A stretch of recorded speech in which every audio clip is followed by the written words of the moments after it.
Friends, welcome on my channel psychology world.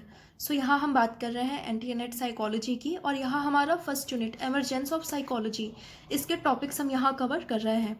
सो आज की इस वीडियो में हम बात करेंगे कॉग्निटिव रिवॉल्यूशन की। और आपने अगर मेरी प्रीवियस वीडियोस नहीं देखी हैं तो इन सब टॉपिक्स पर मैंने वीडियोस बना रखे हैं, आप प्लेलिस्ट में जाकर आप मेरी वीडियोस को आप देख सकते हैं। सो आज की वीडियो में स्टार्ट करते हैं। कॉग्निटिव रिवॉल्यूशन, संज्ञानात्मक क्रांति, या हम इसको कॉग्निटिव साइकोलॉजी भी हम कह सकते हैं। Means what is cognitive revolution या what is cognitive psychology. Cognitive psychology क्या है? सो सबसे पहले हम यहाँ पे इसको समझ लेते हैं कि कॉग्निटिव साइकोलॉजी क्या है। यहाँ हमारे पास एक डेफिनेशन है जो कि हेज के द्वारा दी गई है। हेज और उनकी पुस्तक कॉग्निटिव साइकोलॉजी में उन्होंने इस डेफिनेशन को लिखा हुआ है, कॉग्निटिव साइकोलॉजी को प्रॉपर डिफाइन किया हुआ है, और ये बुक इनकी 1978 में पब्लिश की गई थी। सो यहाँ हम देख लेते हैं व्हाट इज कॉग्निटिव साइकोलॉजी। सो संज्ञानात्मक मनोविज्ञान वैसी प्रक्रियाओं के अध्ययन का आधुनिक उपागम है जिसके सहारे लोग संसार को समझ पाते हैं। वैसी प्रक्रियाएं हैं स्मृति, सीखना, भाषा ज्ञान, समस्या समाधान तथा सृजनात्मकता। संज्ञानात्मक मनोविज्ञान पर भाषा, कंप्यूटर विज्ञान और मनोविज्ञान एवं दर्शन शास्त्र में किए गए प्रारंभिक कार्यों का भी प्रभाव पड़ा है। यहाँ हम इसको इंग्लिश में भी देख लेते हैं। Cognitive psychology is a modern approach to the study of processes by which people come to understand the world. Such processes as memory, learning, comprehending language, problem solving, and creativity. Cognitive psychology has been influenced by developments in language, computer science, and of course by earlier work in philosophy and psychology. सो ये definition hedge के द्वारा दी गई, और इस definition को देखने के बाद, पढ़ने के बाद हमें ये बहुत ही क्लियर होता है कि संज्ञानात्मक मनोविज्ञान उस प्रोसेस का अध्ययन करता है जिसके सहारे लोग थिंकिंग करते हैं या कॉग्निटिव प्रोसेस करते हैं। या इसको हम बहुत ही अगर जनरल, हम कॉमन लैंग्वेज में अगर हम कहें तो एक लाइन में हम कह सकते हैं, जब हमारे सामने कोई भी स्टिमुलस आता है और हम उसको जो रिस्पॉन्ड करते हैं, तो स्टिमुलस को आने और हमारे रिस्पॉन्ड करने के बीच में जो भी कॉग्निटिव प्रोसेस होते हैं, लाइक हमारी कुछ मेमोरी हो सकती है उस स्टिमुलस से रिलेटेड, या फिर हमारा अटेंशन हो सकता है, या फिर जो प्रोसेस होता है उसी प्रोसेस का अध्ययन, उसी कॉग्निटिव प्रोसेस का अध्ययन संज्ञानात्मक मनोविज्ञान के द्वारा किया जाता है। सो अगर हम इसके बारे में बात करें, सो हर साइकोलॉजी, चाहे कोई भी थ्योरी डेवलप हो या फिर कोई भी अप्रोच हो या फिर कोई भी स्कूल हो, वो एकाएक कभी भी डेवलप नहीं होता। उस स्कूल को डेवलप होने में कुछ ऐसे कारकों का भी हाथ होता है, कुछ ऐसी चीज़ों का हाथ होता है। मीन्स एक पूर्ववर्ती कुछ ऐसे कारक हो सकते हैं, कुछ ऐसे फोर्स हो सकते हैं जिसके के थ्रू बाद में चल के एक स्कूल या फिर एक अप्रोच बन पाता है। सो आगे हम देख लेते हैं कॉग्निटिव साइकोलॉजी के बारे में कुछ फैक्ट्स हैं जिसको कि मैंने पॉइंट वाइज लिखा हुआ है, जिसको कि आप एग्जामिनेशन पॉइंट ऑफ व्यू के से अच्छे से समझ सकते हैं। सो इन पॉइंट्स को हम यहाँ पे देख लेते हैं। यहाँ पे हमने कुछ पूर्ववर्ती कारकों का भी उल्लेख किया हुआ है जिसके कि द्वारा संज्ञानात्मक मनोविज्ञान एक मनोविज्ञान बन पाया। सो सबसे पहले तो हम देखते हैं कि संज्ञानात्मक मनोविज्ञान में क्या होता है। सो इसमें संज्ञानात्मक मानसिक प्रक्रियाओं का ही अध्ययन किया जाता है। कॉग्निटिव मेंटल प्रोसेस का अध्ययन इसमें हम करते हैं। संज्ञानात्मक मनोविज्ञान पर आधुनिक कंप्यूटर विज्ञान का भी काफ़ी प्रभाव पड़ा है। आगे इसके बारे में हम चर्चा करेंगे।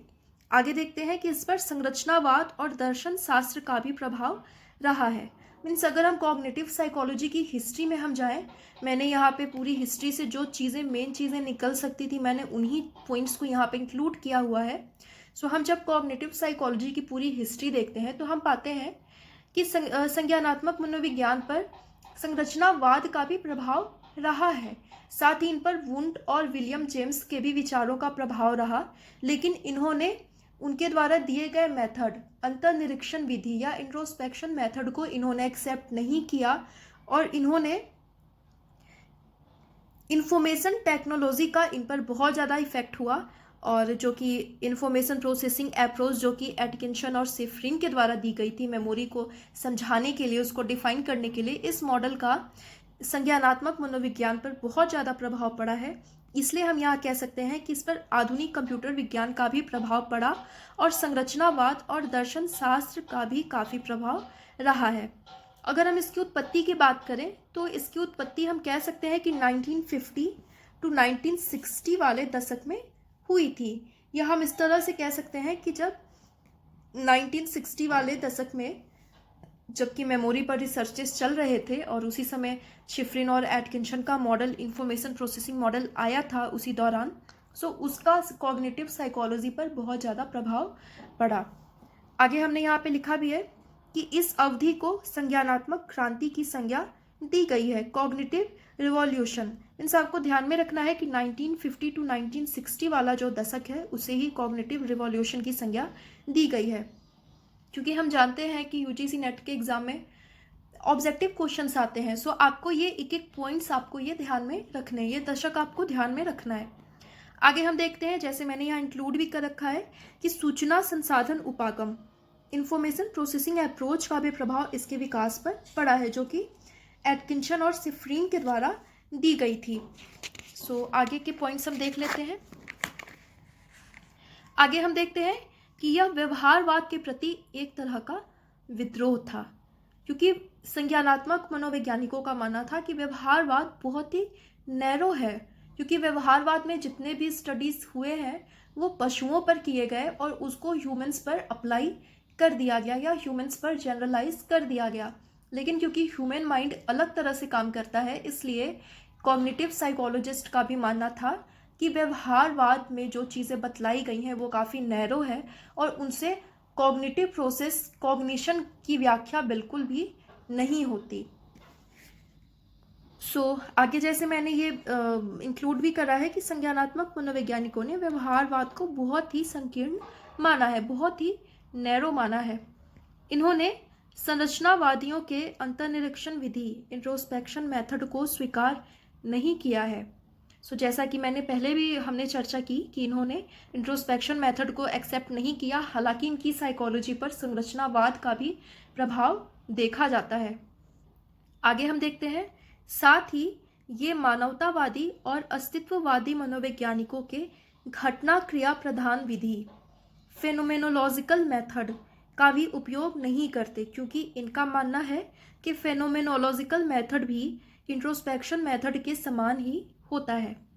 मीन्स इन्होंने सबसे ज़्यादा इंफॉर्मेशन प्रोसेसिंग मॉडल को ही इन्होंने एक्सेप्ट किया है। जैसे कंप्यूटर में अलग अलग इनपुट से लेकर आउटपुट आने तक जो अलग अलग प्रोसेस होते हैं, उसी तरह से इन्होंने ह्यूमन माइंड को भी उन्होंने स्टडी करने की कोशिश की है और उसी रूप में इसकी व्याख्या की हुई है। और इनका साफ कहना है कि इसकी व्याख्या, इस तरह के कॉग्निशन की व्याख्या हम इंट्रोस्पेक्शन मेथड के द्वारा हम कतई भी नहीं कर सकते। आगे हम देखते हैं, संज्ञानात्मक मनोविज्ञान पर नोम चॉम्स्की के भाषा ग्रहण का भी काफ़ी प्रभाव पड़ा है, क्योंकि नोम चॉम्स्की एक संज्ञानात्मक मनोवैज्ञानिक हम इनको कह सकते हैं और इनकी थ्योरी, भाषा ग्रहण की थ्योरी इनके द्वारा दी गई है कि बच्चों में भाषा का डेवलपमेंट किस तरह से होता है।